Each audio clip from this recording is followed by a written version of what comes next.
오늘은 탄소금식 9째 날인데요. 기후변화에 따라서 가난한 지역의 사람들이 어떤 영향을 받고 있는지를 생각하며 기도하는 날을 보내고자 합니다. 우리는 사실은 기후가 변화돼도 추우면 추운 대로, 더우면 더운 대로 대처 방법들이 있지만 사실은 기후변화에 따라서 대처 방법이 마련되지 않는 나라에 사는 분들이 있어요. 그리고 그런 이웃들이 있습니다. 미처 예비되지 않은 변화에 대한 대응 때문에 고통받는 이들을 위해서 기도하는 시간을 같이 가져주시면 좋겠습니다. 오늘은 마가복음 14장 53절에서 72절까지 같이 한번 읽도록 하겠습니다. 14장 53절부터 읽습니다. 그들이 예수를 끌고 대제사장에게로 가니 대제사장들과 장로들과 서기관들이 다 모이더라. 베드로가 예수를 멀찍이 따라 대제사장의 집들 안까지 들어가서 아랫사람들과 함께 앉아 불을 쬐더라. 대제사장들과 온 교회가 예수를 죽이려고 증거를 찾되 얻지 못하니 이는 예수를 쳐서 거짓 증언한 자가 많으나 그 증언이 서로 일치하지 못함이라.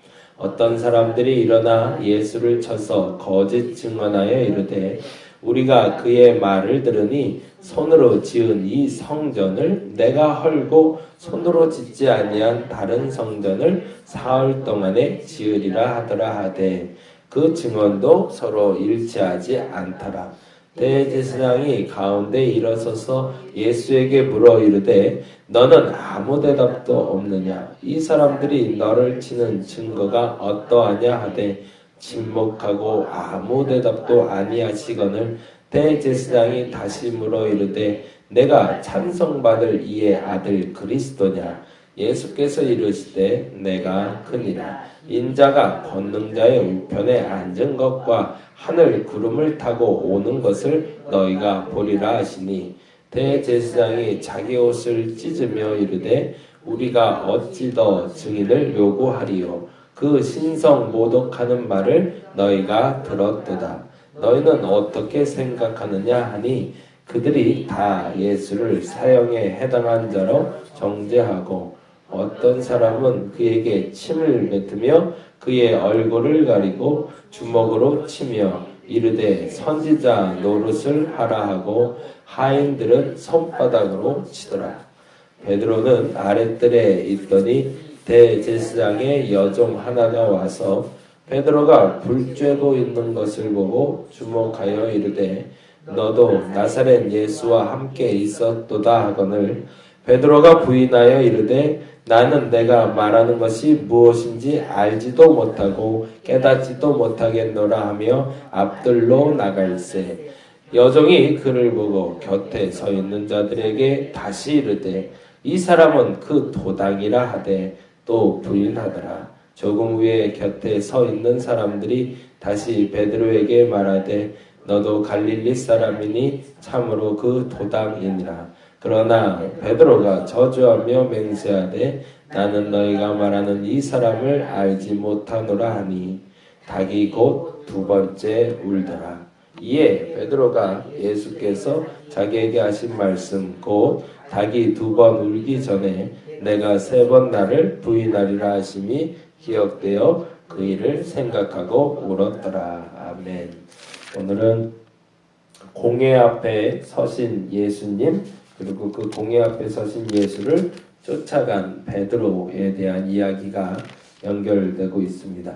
근데 중요한 것은 공회 앞에 서 계실 때 대제사장들과 장로들과 서기관들이 있음에도 불구하고 그들은 자기의 잘못이 무엇인지 알지 못하고 있다는 것과 베드로는 동일한 실수를 하고 있지는 않지만 그가 한 실수에 대해서 깨닫게 알고 있었다는 것이 오늘의 주제가 됩니다. 그래서 오늘은 회개에 대한 이야기를 조금 드리려고 하는데요. 잘 아시는 대로 회개하고 후회는 조금 다릅니다.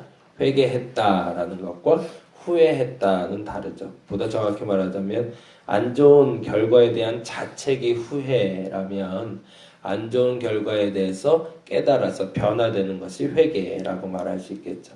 그러니까 안 좋은 결과에 대한 자책이 후회, 안 좋은 결과에 대한 자책이 후회, 그거에 대한 변화가 회개.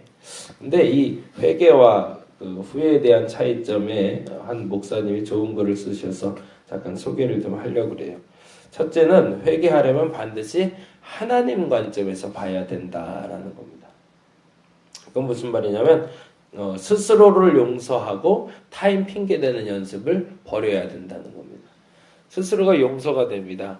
남들도 그렇게 해라는 말이죠.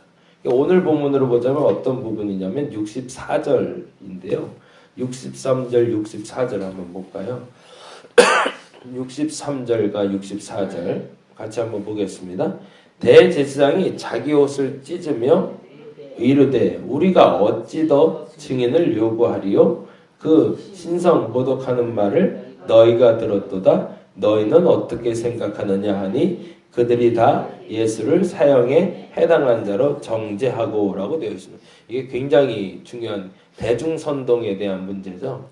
지금 뭐 태극기 집회가 있고 촛불 집회가 있다고 하는데 양극화돼서 지금 집회들이 일어나고 있고 오늘 또 11시에 탄핵에 대한 결과가 나오기 때문에 또 어떻게 될지 몰라서 헌법재판소 앞에 지금 경찰들이 대치돼 있다고 합니다.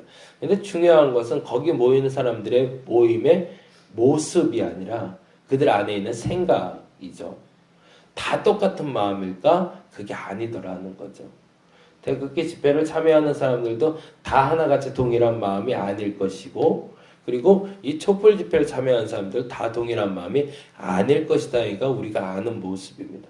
근데 중요한 게 얼마나 뭐 질적으로 따질 수는 없지만 얼마나 구심점을 가지고 모인 단체이고 집단인가가 더 중요하겠죠. 대제사장이 지금 문제는 뭐냐면 스스로의 잘못에 대해서 스스로가 발견한 예수를 죽일 그 공모한 죄에 대해서 스스로 책임을 지려고 하지 아니하고 죄를 전가시키고 있다는 겁니다. 그래서 대제사장이 참남하다. 어떻게 이런 말을 할 수 있어? 라고 말하며 내가 이 말을 들었으니 예수를 정죄하겠다라고 말하는 게 아니라 너희도 들었지. 너희 생각은 어떠하냐? 라고 그 핑계를 백성들에게 돌리고 있는 거죠. 근데 이미 선동이 돼 있고 격앙된 백성들이 죽여라 죽여라 죽여라 얘기하니 그들이 무슨 말을 하지 알지 못함으로 그것 때문에 예수가 십자가에 달려 돌아가시게 되는 겁니다. 무엇을 하고 있는 거죠? 타인에게 자꾸 핑계를 대는 거죠. 그리고 정가시키는 겁니다. 내 잘못은 없어. 남들이 시켰어. 라고. 아마도 이번에 결과를 놓고 동일하게 또 얘기가 나올 것 같아요. 사실은 이번에 이렇게 지지부진하고 계속 왔던 이유도 내가 스스로 책임지려는 사람이 아무도 없었기 때문에 그렇습니다. 핑계만 대기 바빴고요. 남 때문에 남 탓을 돌린 사람이 너무 많은 것을 우리의 지금 이 실정을 통해서 알게 되는 거죠. 근데 반면에 스스로 타박하고 스스로에게 죄를 돌리는 사람들이 있습니다. 이게 남들이 아니라 예를 들자면 뭐 그런 거죠. 아, 나 왜 자꾸 새벽 예배를 왜 자꾸 성경을 보겠다고 결심했다 또 못 보지? 라고 스스로 자꾸 남들과 비교해서 타박하는 사람들이 있더라는 겁니다. 그래서 진짜 회개의 시작은 남들의 눈이나 나의 시선이 아니라 하나님의 시선에서 보는 것이 중요하다라는 겁니다. 그 얘기는 다시 한번 또 드릴 건데요. 두 번째는 그래서 참된 회개의 중요한 요소는 나의 책임을 인정하는 겁니다. 내가 잘못했음을 스스로 인정하는 것까지 가야지 죄책까지 가면 안 된다는 얘기입니다. 아, 나 잘못했어 까지만 인정하도 그 다음 과정을 나올 수 있는 기회가 열린다는 거죠. 근데 대제사장이나 장로들이나 서기관은 그 단계에도 이르지 못하는 거죠. 왜냐하면 그들은 핑계거리를 찾았기 때문에 백성들이 선동해서 저가 그렇게 말했기 때문이야 라는 이미 핑계를 찾았기 때문에 그들은 회개의 기회를 놓쳐버렸다는 겁니다. 빌라도도 마찬가지였죠. 백성들의 소리가 자꾸 들려오니까 그때 대야를 가져다가 손을 씻으며 이 피의 대가를 너희들이 치러라 라고 얘기하면서 그의 대가에 대해서 핑계거리를 만들어내고 있음을 보게 됩니다. 저와 여러분은 스스로 잘못한 것에 대해서 인정할 수 있기를 바랍니다. 죄책까지 빠지라는 얘기가 아닙니다. 아, 나 잘못했어 라고 가는 것이 중요하다는 겁니다. 그 다음 세 번째로 중요한 것이 있는데 성경적인 회개는 죄의 결과가 아니라 죄 자체를 의미한다는 겁니다. 그러니까 다른 말로 말하면 그런 죄를 용인한 나 자신에 대해서 미워할 수 있어야 된다는 겁니다. 실례로요. 지금 68절에 보면 이런 말이 있는데요. 베드로가 부인하여 이르되 나는 내가 말하는 것이 무엇인지 알지도 못하고 깨닫지도 못하겠노라 하며 앞들로 나갈세라고 되어 있잖아요. 그 앞들로 나갈세 다음에 가로하고 써 있는 단어가 여기 빠졌어요. 그게 뭐냐면 첫 번째 수탉이 울더라라는 단어가 빠져 있습니다. 원문에 어떤 원문에는 여기에 깨닫지도 못하겠노라 하며 앞들로 나갈세 첫 번째 수탉이 울더라라고 되어 있습니다. 그건 뭐예요? 기회가 주어졌다는 거죠. 본인이 스스로에게 기회가 주어졌음에도 불구하고 그 죄를 스스로 용인해 버렸다는 겁니다. 닭이 2번 울기 전에 네가 나를 부인하리라 라는 말을 베드로가 알고 있었거든요. 근데 이 첫 번째 닭이 울었을 때는 자각하지 못했던 겁니다. 어찌 보면 우리의 실수가 거기에 있습니다. 죄에 대해서 깨달을 수 있는 기회가 첫 번째로 주어졌는데도 그 기회를 놓치고 넘어갈 때 우리는 죄를 짓게 된다는 거죠. 죄를 스스로 용인해 버리는 거죠. 또 하나 재미난 것이 72절의 말씀인데요. 72절 말씀 같이 한번 읽어보겠습니다. 닭이 곧 2번째 울더라. 이에 베드로가 예수께서 자기에게 하신 말씀 곧 닭이 2번 울기 전에 내가 3번 나를 부인하리라 하심이 기억되어 그 일을 생각하고 울었더라 라고 되어 있습니다. 여기서 기억되다 라는 말이 사실은 생각하다 라는 말과 만나고 있고요. 이 생각하고 라는 단어는 킹제임스 버전이라는 영어 버전에는 생각하다 라고 번역되지만 NIV라는 영어 성경에는 주저앉다 라는 표현으로 나옵니다. 그러니까 기억하고 주저앉아 울었더라 라고 표현되고 있는 거죠. 이때야 비로소 그가 자신의 죄됨을 몸으로 깨달아 알게 된 거였던 거죠. 이게 성경적인 회개의 결과는 성경적인 회개라는 것은 그 죄의 결과물 내가 예수를 부인했구나라는 걸 깨달아 아는 것도 중요하지만 그것을 용인하고 있는 나를 깨닫고 주저앉을 수 있는 것 그것이 회개의 시작이라는 겁니다. 근데 더 중요한 것이 있습니다. 더 중요한 것은 그 나를 죄 짓고 있는 나를 예수가 알고 계시다는 것을 깨닫는 것. 그것이 제일 중요한 회개의 기회가 됩니다. 베드로는 그 사실을 알았기 때문에 돌아올 수 있었지만 가룟 유다는 그 사실을 알지 못했기 때문에 돌아올 수가 없었습니다. 그러한 가룟 유다를 예수는 알지 못했을 거라고 착각했던 겁니다. 근데 예수님은 알고 계셨죠. 나와 함께 떡을 같이 찍어 먹는 자가 나를 팔자일 것이다 라고 예수는 알고 계셨습니다. 베드로가 이 부인을 하기 이전에 베드로가 부인할 것이라고 예수는 알고 계셨습니다. 그건 무슨 말이에요? 내가 그 죄의 본성을 가지고 살아가는 인생을 하나님은 알고 계시다는 겁니다. 회개의 시작은 거기에 있습니다. 하나님이 알지 못하는 죄를 짓는 것이 아니라 하나님은 알고 계시지만 예수님은 알고 계시지만 내가 죄에 대해서 자각하지 못해서 죄를 짓고 있었다는 걸 깨닫는 것. 그러나 그것으로 끝나면 그것은 후회지만 그 다음 그러한 나도 알고 계신 하나님을 알게 되는 것. 그것이 죄의 결과가 아니라 죄의 원인은 나를 알아 하나님께 돌아갈 수 있는 기회가 된다는 겁니다. 여러분이 죄를 짓고 있다는 건 하나님 알고 계십니다. 그게 참 무서운 일인데요. 그걸 감사할 수 있기를 바랍니다. 다시 한번 말씀드릴게요. 내가 죄를 짓고 있다는 것. 그러니까 과거에 죄를 지었다는 것이 아니라 지금도 내가 죄를 짓고 있다는 걸 하나님 알고 계십니다. 그 일을 감사할 수 있기를 간절히 바랍니다. 그것이 회개의 시작입니다. 근데 안타깝게도 사람들이 그 사실을 인정하지 못해요. 그래서 하나님께 돌아가지 못합니다. 왜요? 그분이 모를 거라고 착각하기 때문에 그분은 알지 못하는 죄를 나는 짓고 있다고 그래서 아담처럼 도망가게 되는 거죠. 여러분을 알고 계신 하나님, 선한 일을 할 수 있는 존재라는 걸 아시는 하나님, 그러나 지금도 죄를 짓고 있는 나를 알고 계신 하나님, 그분 앞에 오늘 머무시기 바랍니다. 그리고 그분 앞에 주저앉아 우실 수 있는 저와 여러분 되기를 간절히 바랍니다. 그런 말은 무슨 말일까요? 돌아갈 수 있는 기회를 잡을 수 있는 저와 여러분 되기를 간절히 바랍니다. 기도하겠습니다. 선한 일을 할 수 있는 나를 아시는 하나님, 그리고 지금도 죄를 짓고 있다는 것을 알고 계신 하나님, 그것을 깨달아 아는 것이 중요합니다. 다시 한번 우리가 되새겨 봅니다.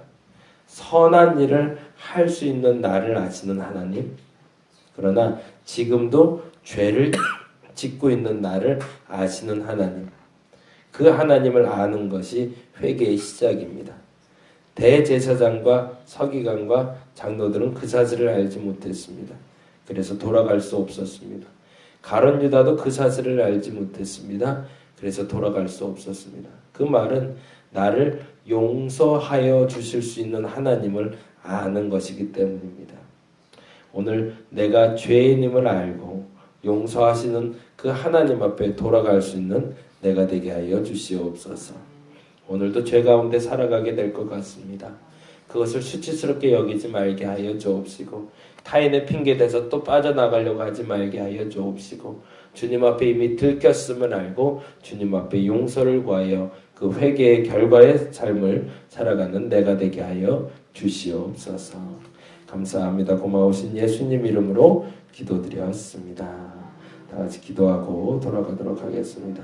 하나님, 죄의 결과를 아는 것이 중요한 것이 아니라 그 죄가 들켰다는 것을 아는 것이 중요합니다. 죄의 결과를 아는 것이 중요한 게 아니라 그 죄가 하나님께 들켰다는 것을 아는 것이 중요합니다. 그리고 그 죄가 들켰을 때 그 죄를 들킨 것으로 하나님께 나아가면 하나님이 나를 용서하신다는 것을 알게 하여 주옵소서. 이 사실이 깨달아 알아지기를 간절히 원합니다.